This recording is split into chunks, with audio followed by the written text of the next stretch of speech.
Dear Lady Love TV. Saved and Trapped by Billionaire's Love. Tunghayan na po natin ang ikalimang bahagi. Nang matapos ang klase ay si El pa ang una lumabas ng pinto. Tinignan niya ang wristwatch. It was 2:30 p.m. Mabuti na lamang at tugmang ang schedule niya kay Pia, kaya matutupad ang appointment niya rito. Yael, hintayin mo naman ako.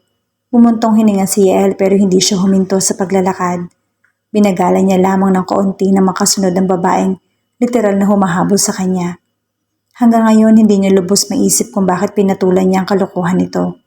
Wala pa siyang 1 linggo sa campus ngunit heto siya't may bago na namang babae. Mabuti na lamang at bago siya umalis sa US ay formal siya nakipag-break sa huling kasintahan o fling niya noon. Kahit naman hindi niya na mabilang ang mga babaeng dumaan sa kanyang buhay, minsan ay hindi siya nagsabay-sabay. Problem with him was his relationships with women usually lasted for or more or less than 5 months. At sa mga relasyong iyon ay siyang madalas nakikipaghiwalay. The reason was he either felt toxic or bored. Nadama na lamang niya na kumapit si Venice sa kanyang baywang at sinabayan ang kanyang paglakad. Tila proud ang dalaga na pinakita sa ibang tao na jowa nito, ang hot and a newly transferred at ang bagong recruit sa sikat nilang basketball team sa university. Ikaw ha? Venice said. Nakalimutan mo agad na may girlfriend ka na. Bakit ka ba nagmamadali? Nakapangako kasi ako sa kapatid ko pagkatapos ng klase, kakain kami sa labas. Halos malaglag ang panga ni Venice. Hindi niya batid ang pagkagulat. Kung dahil ba sa may kapatid pala si Yael o dahil sa inaalala pa nito ang kapatid, kung sino man ang tinutukoy nito. Oh wow, may kapatid ka pala dito sa school. So susunduin mo pala siya. Nasa nursery ba or kinder? Curious na tanong ni Venice habang abala sa paglalapat ng kanyang mga daliri sa kamay ng binata. After she intertwined her fingers, she made her hands sway in the air. What? Nursery? Hindi napigil ni Yael ang matawa. Mariin siyang umiling habang papasok sila sa main building. She's already grade 10, but actually, she's not my sister. Pero close friends kasi ang parents namin kaya magkaibigan din kami. Childhood best friend ko siya. Though he hated to explain about his personal life, ginawa na rin niya upang hindi na muling magtanong ang babaeng ito. I see. Mabagal na tumango si Venice. Lihim niyang tinatago ang pagkayamot.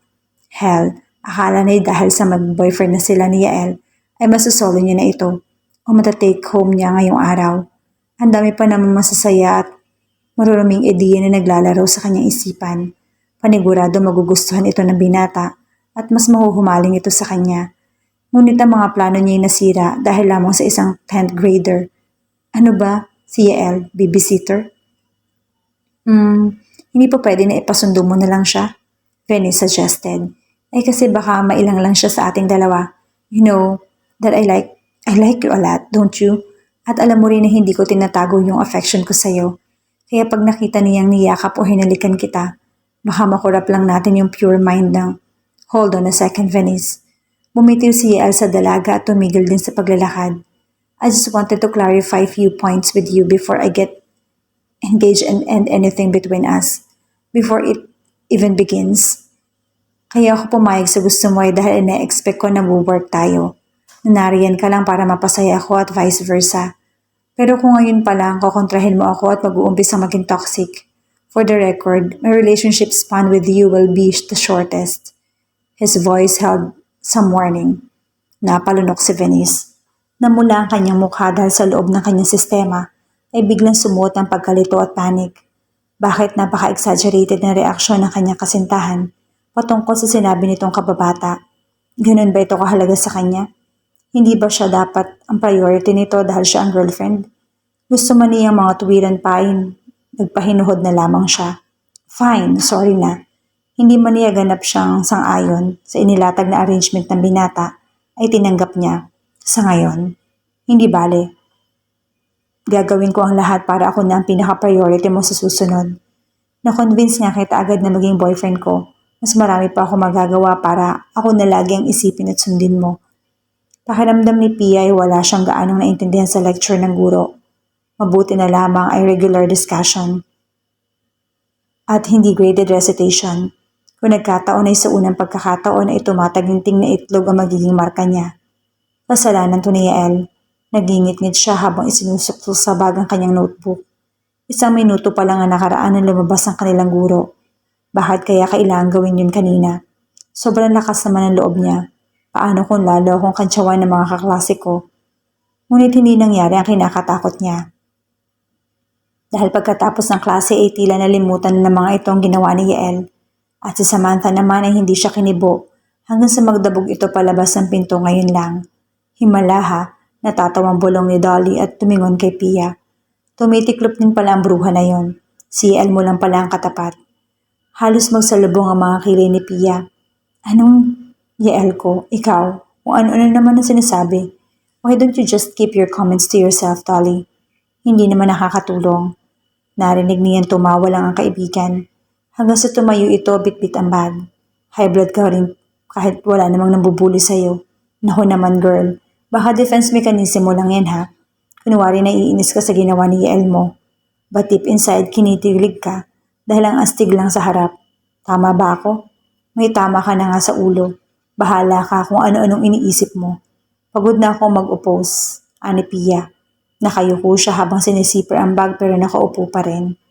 Hay naku, tara na nga, ililibre na lang kita ng burger at float. Samantalahin mo ng galante ako ngayon kasi kabibigay lang ang allowance ko. Dolly winked. Thank you girl, pero next time na lang. May hinihintay pa kasi ako. Sabi niya, susunduin niya ako pagkatapos ng klase. Pagkasabi niya yun ay biglang tinakpa ni Pia ang kanyang bibig. Huli na upang bawiin ito dahil tumatalo na sa pagkakilig si Dolly. Oh my God girl, ang sweet naman talaga ng Yael mong yan. Sige na nga, mauna na ako at may iba pa naman palang manlilibre sa'yo. Isinukbit nito ang bag sa balikat at kumindot pa sa kanya bago umalis. Humirit pa ito ng isa. Good luck sa date with Yael mo ha. Pia tried to smile, though she was gritting her teeth. You witch. Pasalamat ka wala akong time pumatol sa kalokohan mo ngayon. Bulong niya at sinulyapan ang relo sa braso. She frowned. It was 5 minutes after 3. Nasaan na siya? Nakalimutan kaya niya? O baka may klase pa siya? Hindi naman niya pwedeng ipagpalit ang pagsundo niya sa akin sa lessons niya. She sighed in dismay when she flished out her phone. Wala ring text galing sa kanya.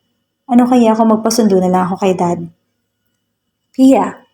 Dahan-dahang inangat ni Pia ang mukha niya. She was unaware of the smile that curved across her face when Yael appeared by the door. Papasok na sana ang binata nang biglang natigilan dahil may babaeng umangkla sa braso nito. Pia blink. Bigla rin naglaho ang matamis na ngiti sa kanyang mukha. Sino yung kasama niya? Hindi niya nahinayaan pumasok ang binata. Siya na ang lumabas ng classroom. Kahit tila hindi siya komportable sa presensya ng matangkad at magandang babae, ngunit tila nakagluo kay Yael ay pinipilit niyang umiti. Baka may klase ka pa ha? Hello to Pia. Natatawang bati ni Yael sabay kuha sa bag ng dalagita.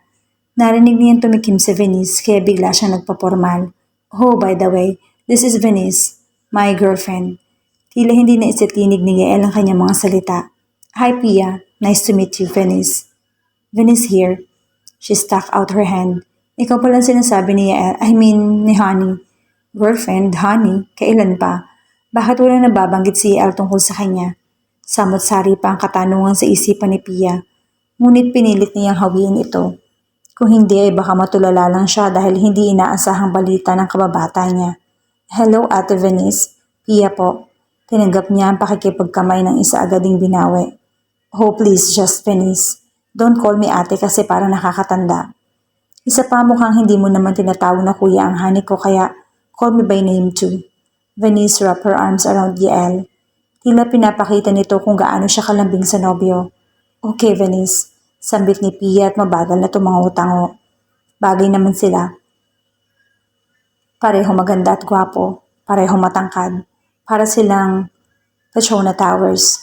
Sa kabila ng pagpuri ng dalagita sa dalawa, bakit may kurot sa loob ng kanyang dibdib?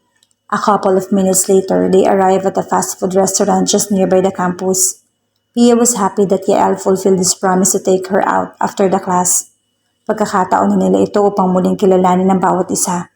Ngunit hindi niya inaasahan na magiging awkward ang pagsasama nila dahil sa eksena sa kanyang harapan. Honey, try this chicken. Napaka-juicy, parang ako lang. Hindi na nakatanggi si Yael dahil pagkabukan ng bibig niya ay sinubo na ni Venice ang drumstick sa binata. Nasa kalagitnaan na sila ng pagkain Ngunit hindi bumabaling kay Pia ang babae. Tila invisible siya sa mga customers. Wala nakikita ito kundi si Yael. At kung asikasuhin niya ito ay tila hindi marunong kumain mag-isa. Tinuon na lamang ni Pia ang kanyang atensyon sa float. Habang sinisip-sip ito ay labas na nakatanaw. Ang saya maging chaperone. Pia, gusto mo ba na extra fries? Kukuha sa kasi ako sa counter. Napaar ko ang mga kilay ni Pia nang hawakan ni Yael ang kamay niyang nakalapat sa mesa. Maya-maya pinisil pa nito ang kamay niya. Sabihin mo lang kung anong gusto mong order. Gusto niyang tumanggi, but she was really fancying eating fries hours ago so she nodded and smiled. Sige, Yael. Isa pa sa akin. Okay na yung regular na lang pero mas maraming cheese. Copy.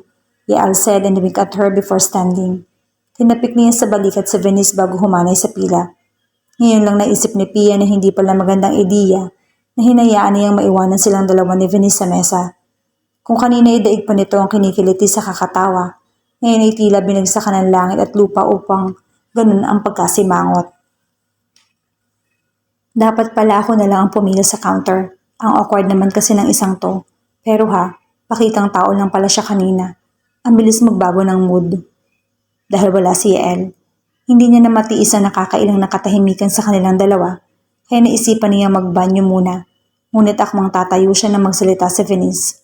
So, hindi mo naman pala talaga brother si Yael, ani Venice.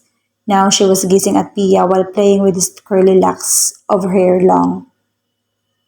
If you don't mind me asking, mag-ano ba talaga kayo? Bakit niya tinatanong? Hindi pa ba naikwento sa kanya ni Yael? Bakit ako pang magpapaliwanag? Limited kaya ang memories ko tungkol sa amin. Sa kabila ng tanong sa isip ay sinikap niyang sagutin ito. Magkalaro kami dati. 10 years old siya at 5 years old naman ako noon. Mag-best friend kasi ang mga tatay namin, kaya close din kami. Pero ngayon lang kami ulit nagkita kasi nag-migrate sila sa US. Okay. Ngunit sa tono niya ay halatang hindi kumbinsido. You know what? Bihira lang ang mga naririnig ko na friends ng mga bata pa sila, tapos paglaki nila, close pa rin. People change, you know. Pwedeng kaibigan mo sila noon, but as time pass by, magkakaroon tayo ng mga bagong kakilala. At yung friends natin dati, wala na sa isip natin. Not unless nag-level up na yung friendship. Pia frowned. Sa hinabahaba ng speech ni Venice ay hindi niya mawari kung anong nais tumbukin ito. Kaya kahit ayaw niya nang tinatanong pa rin ito. What do you mean? Simple lang naman, Pia. Venice continued. Pinagsalikop niya ang mga braso at lumingon sa kinaroroonan ni Yael. Nasa unahan na ito ng counter at kausap ang crew. Yael is such a hot guy. Kahit sinong babae, hindi gugustuhin na friend lang ang i-offer niya. Tama ba ako? I don't know. Maagap na sagot ni Pia. This time, heat was creeping up her face. Kaya muli siyang sumipsip sa kanyang float. Goodness, kung pwede lang ihilamos niya yung ice cube sa iniinom niya upang humupa ang init ng mukha niya. I don't know why you talk to me that way, Venice. Pero hindi ko iniisip yan dahil katulad nga ng sinabi ko, kababata ko si Yael. We are almost brothers and sisters. Well, dapat lang, Pia. Venice snapped, one brow arc upward. Dahil kahit special ka sa kanya, remember that I'm still the girlfriend between the two of us. Understood? Huwag ka na mag-alala, Venice, Pia said. Matunog niyang ipinatong sa mesa ang plastic cup ng float. Yael is simply a friend for me, believe me. So I'm not sure why you should be sounding threatened since according to you, you are the girlfriend. Now, if you will, excuse me. Mabilis na pumihit si Pia at sumugod sa direksyon ng comfort room. Goodness gracious. Ngayon ito totohanin na ang pagtawid sa kanya ng kalikasan. Hindi ito dahil inuubos niya ang float, kundi dahil sa tensyon sa girlfriend ni Yael na ubod pala ng selosa. Simula na mag-warning si Yael sa harap ng klase ni Pia na hindi na ginalaw ni Samantha ang dalaga. Now it had been 2 weeks. However, she felt still worried. Ito ay dahil ibang estudyante naman ang pinag-iinitan ng kanyang brat na kaklase, kaya nga madalas din ay laman ito ng guidance office. Katulad ngayon na tila nag-alangan siyang tumuloy sa opisina ni Sir. Nasa labas sila ngunit dinig na dinig ang matinis na pangangatuwiran ni Samantha. Parang walang kahiyan sa katawan si Samantha, no? Ani Dolly. Iyakap niya ang kanyang libro habang umiiling na nakatunghay din sa may pinto. Ako ang kinikilabutan sa lakas ng loob niya. Napaka-eskandalosa. Fame, war. Ang malas naman ni Sir Carl at naging anak niyang babaeng yan. Nagdududa tuloy ako kung talagang anak niya si Samantha. Nanlaki ang mga mata ni Pia at lumingali nga. Na makasiguro siyang walang tao na malapit sa paligid, ay saka niya binalingan ng kaibigan at siniko. Ikaw talaga, Dali. Ano ba sinasabi mo? Mabuti na lang at walang nakakarinig sa'yo. Kung hindi, baka ikaw naman ang awain ni Samantha. Hindi naman niya ako naririnig kaya malakas yung loob ko. Nito sabay tawa.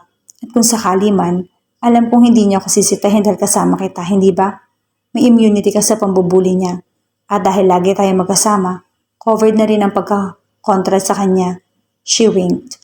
Napailing na lang si Pia at muling tumitig sa pinto. Nais niyang pumasok sa opisina dahil may paperworks pa siyang gagawin. Ngunit dahil nais niyang bigyan ng privacy na kausapin ni Sir Carl ang anak nito, ay matyaga siya naghintay sa labas. Ngunit sa lakas ng boses ni Samantha ay baliwala ang privacy ng mga ito. Ganyan din kaya sila mag-usap sa bahay? Muli siyang tumingin sa kanyang relos. Hapon na. Malapit na akong sundo ni Yael pero wala pa akong nasisimulan. Ano kaya kung saglitin ko nang kunin sa loob tapos i-take home ko na lang? Maya-maya naputol ang pag-iisip ni Pia nang bumukas ang pinto. Iniluwa nito ang naninigas na figura ni Samantha. Her eyes were swollen as if she cried for days. Namumula rin ang mga pisngi nito at ilong na tila kamatis. Wala itong pinalilisikan ng paningin kundi si Pia. Kaya nga ba nariyan ay para marinig kung paano ako mapahiya? Pia blinked and stepped back. Si Dali naman ay nagtago sa likuran niya. What are you saying? I'm here to do my work. Depensa niya. Anong work? Ang pagiging chismosa? Sumbongera ka na nga, sinungaling ka pa. Buliyaw ni Samantha at lalo lumapit kay Pia. Siguro ni-record mo ako, no? You are filming me then later. Makikita ko ang sarili ko sa glam tube. Pia's shoulder sagged. Gustuhin man niyang maawa kay Samantha dahil pinagalitan ito ng ama. Sa mga bintang nito ay tila na imbierno na rin siya. Patience, Pia. Mas maswerte ka dahil hindi nagagalit ang parents mo na katulad sa kanya. Humugot siya ng malalim na hininga, nang sa gayon ay kalmado ang tinig na lalabas sa kanya lalamunan. Samantha, believe it or not, gusto ko makipagkasundo sa'yo. Actually, wala namang dahilan para mag-away tayo. Hindi man magandang unang meet up natin, pwede naman nating ayusin. After all, magkaklase tayo at magkasama sa groupings. Mas pamapanatag tayo pareho at mas magkakatulong kung kakalimutan na lang natin ang mga toxic natin sa katawan. Pia wanted to explain her side as nicely as possible. Wala siyang ibang intensyon kundi ang makipag-reconcile. However, the way Samantha greeted her teeth meant she didn't want to accept any peace talk from her. So, sinasabi mo na napaka-toxic ko, ganun ba? Samantha ranted and pushed Pia. Gaga ka pala eh. Napasandal tuloy ang dalagita sa harap ni Dolly. Mabuti na lang at atentibo ang kaibigan niya. Kung hindi, pareho silang nabuwal. Gayunman, hindi pa rin ito nagawang sumagot katulad ng ginagawa ni Pia. Tanggap nito sa sarili na matapang lang kapag wala nakakarinig. That's not what I meant, Samantha. Bawi ni Pia at muling umabante. Kahit hinihila na siya ni Dali ay tila walang pakialam. Nais niya munang maipaliwanag na malinaw ang kanyang intensyon. Ilang beses siyang pinag-iisipan at pakikipagbate sa bratinilya niyang kaklase. She believed this was the right time. There is no sense in fighting, Samantha. Hindi naman tayo sumasaya kapag may nagpapaiyak tayo, hindi ba? Hindi naman nadadagdagan ang blessing natin kapag may nilalamangan tayo. Pero kung gagawa tayo ng act na alam nating makabubuti sa iba, I'm sure kahit kailan, don't tell me what to do and what not to do, you bitch. Samantha pointed her finger at Pia's face. Kinanti ito ni Pia ngunit binalik niya rin sa tapat ng mukha ng dalagita. Tatay ko nga. Hindi ako napapagsabihan. Ikaw pa kaya na nobody lang at walang ginawa kundi ang magpasikat. Akala mo ba hindi ko alam? Kaya nyo lang pinagtutulungan ang iba ay dahil gusto nyo lang magpabango sa school. Pasikat din ang mga magulang mo, Pia. Kaya hindi na ako nagtataka kung saan ka nagmana. Lahat naman kayo walang kwenta. Kayang tiisin ni Pia ang pang-insulto ni Samantha sa kanya. Ngunit kung panilibak at pamabastos nito ay patungkol sa kanyang mga magulang, lalo-lalo na ang kanyang ama at ina, hindi niya ito matatanggap. Her heart even felt like it was sliced into two when she heard Samantha degrading her parents. Sumusobra ka na, Samantha. She was about to continue her defense when a huge finger parted away from Samantha. Pagkatapos nito isang mababa at buong tinig ang pamumuno sa kanyang pandinig. You have no right to talk like that, brat. Yael, tiningala ni Pia ang malapad na likod ng kababata. Tila nararamdaman nito ni Yael dahil hinawakan ang kamay niya. Gayunman, hindi siya nito hinarap. Abala ito sa pakikipag-usap kay Samantha. Oh, guess who's here? Ang hero slash babysitter ng mayabang na si Pia. Samantha's voice held sarcasm. Ngunit hindi ito ininda ni Yael. Well, new flash. I'm proud of it. Pia deserves all the protection and love anyway. Kahit buong buhay ko pa nga gugulin ko dahil kapalit ngayon ay mas maraming tao silang natutulungan. Unlike you, na walang ginawa kundi ang ibuntun sa ibang taong kapaitan mo sa buhay. Pero itong sasabihin ko sa iyo, Brat. Maulit pa na pagsalitaan mo si Pia ng ganito. Tototohanin ko na ang pag-expose sa'yo sa social media. I guess kilala mo naman ang vlogger na si Tak. Hindi niya tatanggihan kung ang content niya ay tungkol sa'yo. His tone was still stable and calm but full of warning undertone. I don't care a damn if you are connected to the guidance office. Basta kakalarid ka rin kita sa public kapag binastos mo pa si Pia. Malinaw ba? Pia failed to see Samantha's reaction. Hindi na kasi siya ni Yael palayo roon. Na nakalayo na sila ay saka muli tumawa si Dolly. Naku Pia, kung nakita mo lang ang pagmumukha ni Samantha, akala mo pusa na inagawan ng pagkain. Yael chuckled. Nasa gitna siya ng dalawang babae ngunit kay Pia nakaakbay ang braso niya. Ayoko man pumatol sa ka-age niyo pero hindi ko mapapalampas ang ugali niya. He looked down at Pia. Are you alright?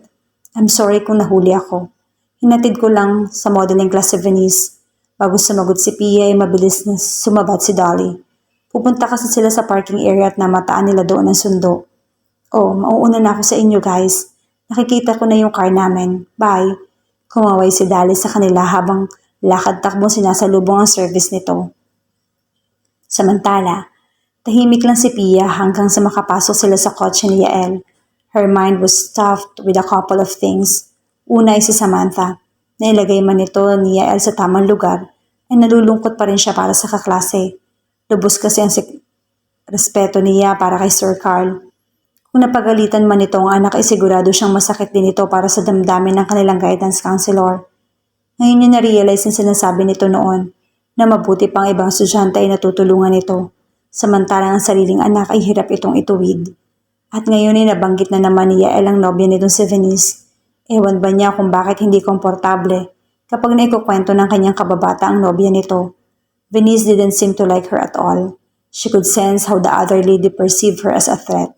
Ang hindi niya maintindihan ay kung bakit selos, wala naman dahilan nito upang magselos sa kanya. Dahil sa bibig na rin ni Yael nang galing na kapatid lang siya para sa binata. If her mind was concerned, walang problema sa kanya. Pero bakit tila masakit sa kanyang kalooban na kapatid lang ang turing sa kanya? At bakit sa tuwing mababanggit ng binata ang pangalan ng kasintahan nito, ay nababagabag siya? Nagsiselos din ba ako? Mukhang malalim naman ang iniisip mo, Pia. Mind to share? Pia was drawn back from her frustrated thoughts when Yael spoke. Pumihit na ito palabas ng driveway at pansamantalang bumitiw ang isang kamay sa manibela upang hawakan ang balikat niya. Sanay na siya sa pagiging touchy nito. The feeling of his warm hands was relaxing anyway. Batid niya ang pag-aaruga ng isang kapatid ang tanging hatid lamang nito. It's about Sir Carl. Pia finally responded. Humarap siya sa bintana. Hindi mo ba na-imagine kung bakit ganon si Samantha? Samantalang sobrang bait ni Sir at considerate. Kanina ko nga lang narinig nagtaas siya ng boses. I don't know, Pia, pero hindi mo dapat iniisip ang tungkol dyan. Yael said after exhaling soundly. She's not worthy for your attention, alright? Madaragdagan lang ang mga guhit mo sa mukha. Pia frowned and glanced at him over her shoulder. Parang sinabi mo na rin na may fine lines na ako. Sumuliyap si Yael sa kanya tumutok muli sa daan. Wala pa naman dahil bata ka pa, pero kahit magkaroon ka ng fine lines, maganda ka pa rin. In fact, you are more beautiful than Venice. That was supposed to be a compliment that must be recognized. But for some reason, Pia couldn't find a word to respond to him. He found her beautiful alright. Pero yung ikumpara siya at sinasabing siya ang mas nakakahigit, isang bagay na hindi niya inaasahan. Pia, sorry nga pala dahil nagkaroon ako ng girlfriend. Doon bahagyang natawa si Pia. So, wala naman sa akin yon. Bakit ka naman nagsusorry? Wala naman. Yael mattered. Nangako ako na sa'yo lang yung attention ko, right? But then, Venice shows up. Please don't be guilty about it. Sabi niya at muling tumingin sa labas. Aware naman ako na may sarili ka rin buhay. Did she treated you not right the last time we went out? Hindi ah. Mabilis na tugon ni Pia. Umiling pa siya pero hindi pa rin lumilingon. Mabait siya at palangiti. Kapag nakatingin ka. She kept her last 3 words to herself. Well, dapat lang na maging mabait siya sa'yo, Pia. Kasi sa pagitan yung dalawa, ikaw pa rin yung priority ko.